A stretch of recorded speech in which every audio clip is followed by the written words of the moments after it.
And a second chapter this morning, then, to bring us to the end of the single digits.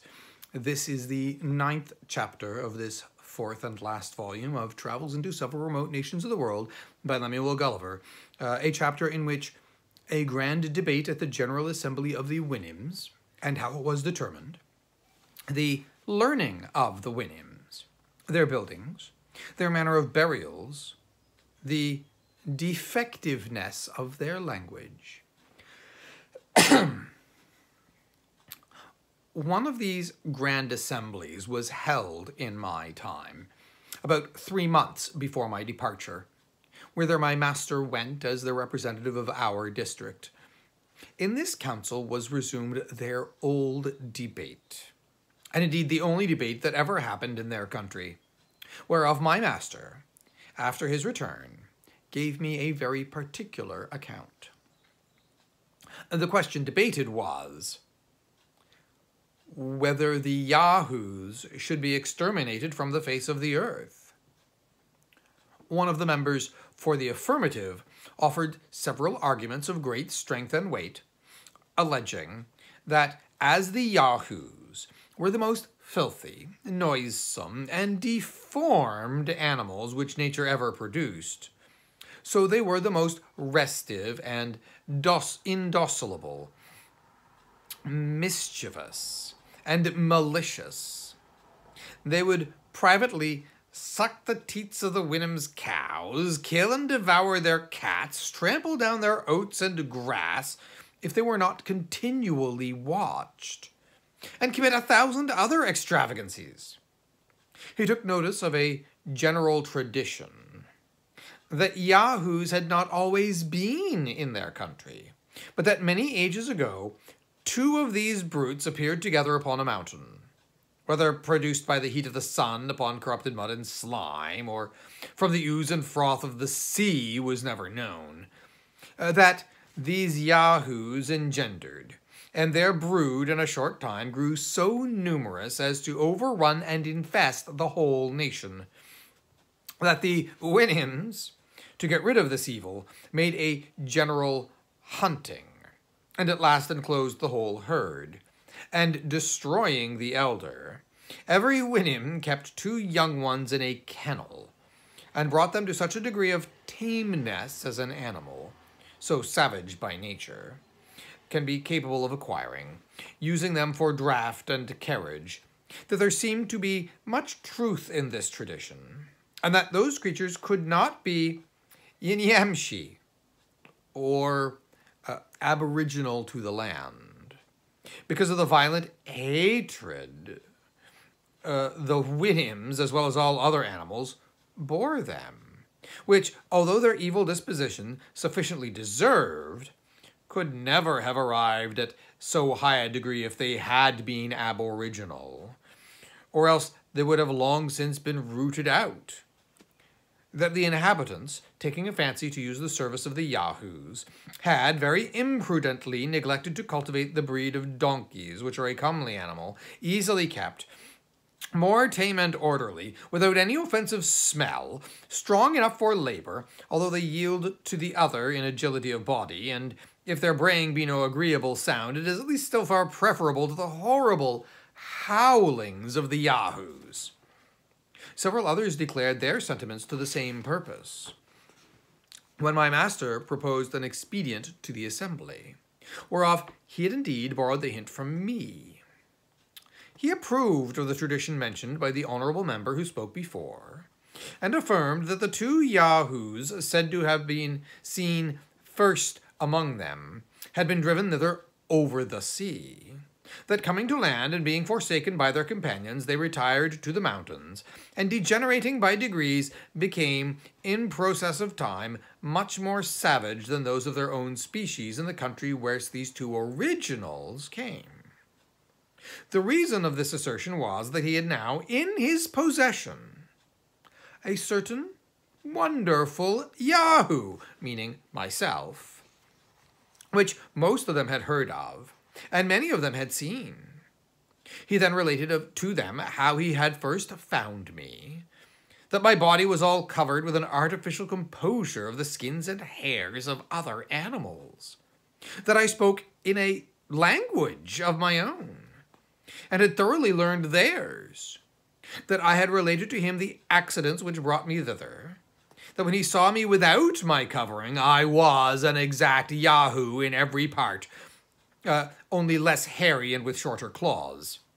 He added how I had endeavored to persuade him that in my own and other countries the Yahoos acted as the governing and rational animal, and held the Winnims in servitude, that he observed in me all the qualities of a Yahoo, only a little more civilized by some tincture of reason, which, however, was in degree as far inferior to the Winnim race, as the Yahoos of their country were to me.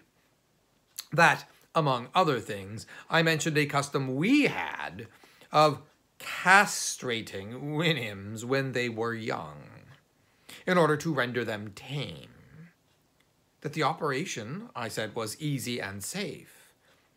That it was no shame to learn wisdom from brutes, as industry is taught by the ant, and building by the swallow, for so I translate the word nyan, although it be a much larger fowl. That this invention might be practiced upon the younger Yahoos here, which besides rendering them tractable and fitter for use, would in an age put an end to the whole species without destroying life. That in the meantime the Winnims should be exhorted to cultivate the breed of donkeys, which, as they are in all respects more valuable brutes, so they have this advantage, to be fit for service at 5 years old, which the others are not until 12. This was all my master thought fit to tell me at that time of what passed at the Grand Council. But he was pleased to conceal one particular, which related personally to myself, whereof I soon felt the unhappy effect, as the reader will know in its proper place, and whence I date all the succeeding misfortunes of my life. The Winnims have no letters, and consequently their knowledge is all traditional. But there are happening few events of any moment among a people so well united, naturally disposed to every virtue, wholly governed by reason, and cut off from all commerce with other nations. The historical part is easily preserved, without burdening their memories. I have already observed that they are subject to no diseases, and therefore can have no need of physicians. However, they have excellent medicines composed of herbs to cure accidental bruises and cuts in the pastern or frog of the foot by sharp stones, as well as other maims and hurts in several parts of the body. They calculate the year by the revolution of sun and moon, but use no subdivisions into weeks. They are well enough acquainted with the motions of those two luminaries, and understand the nature of eclipses, and this is the utmost progress of their astronomy. In poetry, they must be allowed to excel all other mortals, wherein the justness of their similes, and the minuteness as well as exactness of their descriptions are indeed inimitable. Their verses abound very much in both of these, and usually contain either some exalted notions of friendship and benevolence, or the praises of those who were victors in races or other bodily exercises. Their buildings, although very rude and simple, are not inconvenient, but well contrived to defend them from all injuries of cold and heat. They have a kind of tree, which at 40 years old loosens in the root, and falls at the first storm. It grows very straight, and being pointed like stakes with a sharp stone, for the Winnims do not know the use of iron, they stick them erect in the ground about 10 inches asunder, and then weave in oat straw or sometimes wattles between them. The roof is made after the same manner. Oh, and so are the doors. The Winnims use the hollow part between the pastern and the hoof of their forefoot, as we do our hands, and this with greater dexterity than I could at first imagine. I have seen a white mare of our family thread a needle, which I lent her on purpose, with that joint. They milk their cows, reap their oats, and do all the work which requires hands in the same manner. They have a kind of hard flints, which by grinding against other stones they form into instruments that serve instead of wedges and axes and hammers. And with tools made of these flints they likewise cut their hay and reap their oats, which there grow naturally in several fields. The Yahoos draw home the sheaves in carriages, and the servants tread them in certain covered huts to get out the grain, which is kept in stores. They make a rude kind of earthen and wooden vessels, and bake the former in a sun.